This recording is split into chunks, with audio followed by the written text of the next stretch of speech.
Now, one of the biggest areas of contestation in contracts is what do the various terms in the contract actually mean?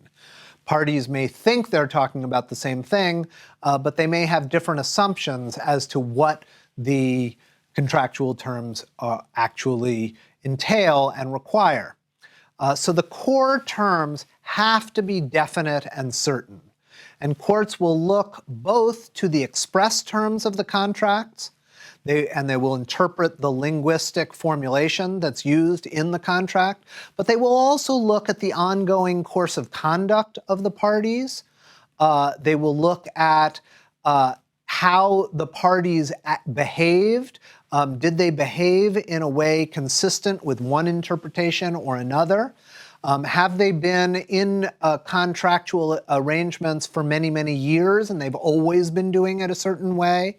That sort of information.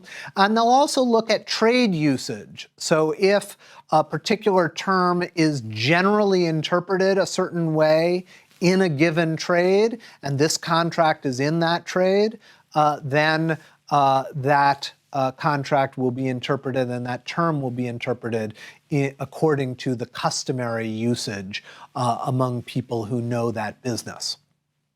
Now, courts also want to interpret contracts in general to make the contract valid and enforceable. So if a particular interpretation of the contract would make it invalid, courts will generally shy away from that kind of interpretation. They will also try to interpret contracts as a whole, so they will try to make the whole contract make sense and not interpret one provision in a way that makes another provision either superfluous or contradictory. They will generally give specific provisions in a contract more weight than general provisions. So if there's a general provision that says something like you should provide an adequate amount of water to service my farming needs, but then later in the contract it says you shall provide 55 gallons per hour, then the 55 gallons per hour term will govern rather than have a big debate about what counts as adequate. On the other hand, if there is no specific provision, then it may be that that all of the interpretation of contract will come down to what counts as adequate. But if there is a specific provision, it'll be given more weight. Also, terms that are negotiated explicitly by the parties will generally be given more weight than what is known as boilerplate language. And I'm sure you've all signed contract that has tons of boilerplate language in it. Could be a credit contract, could be an internet site that has terms of service that you have to click through and agree to, and it's got hundreds of terms that are just standardized. Those are boilerplate terms, and they are binding. But if there's an actual negotiation about certain terms, that will take precedence over whatever's in the forms of the boilerplate.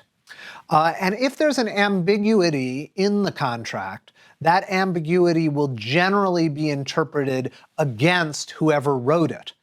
So if I write a contract and it contains an ambiguity, you will be able to get your preferred interpretation because it's my fault that I wrote some terms that were ambiguous.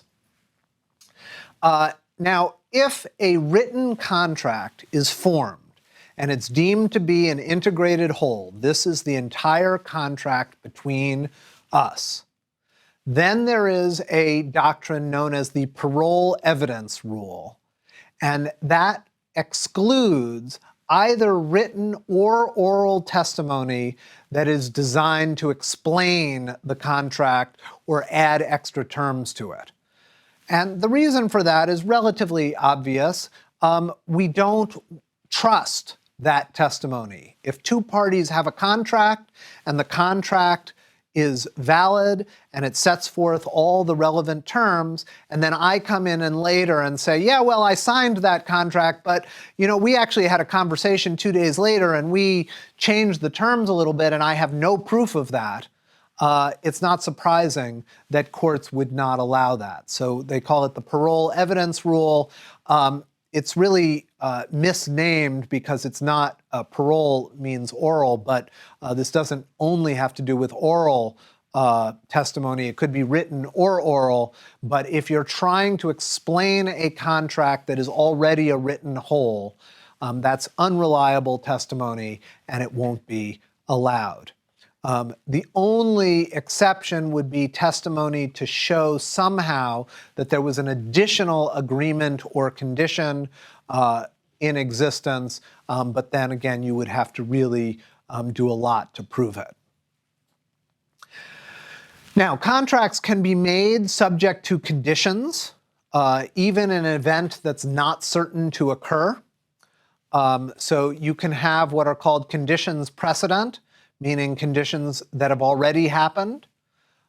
Conditions concurrent, meaning I will enter into this contract if this happens, and at the same moment that this happens, that's when the contract is formed.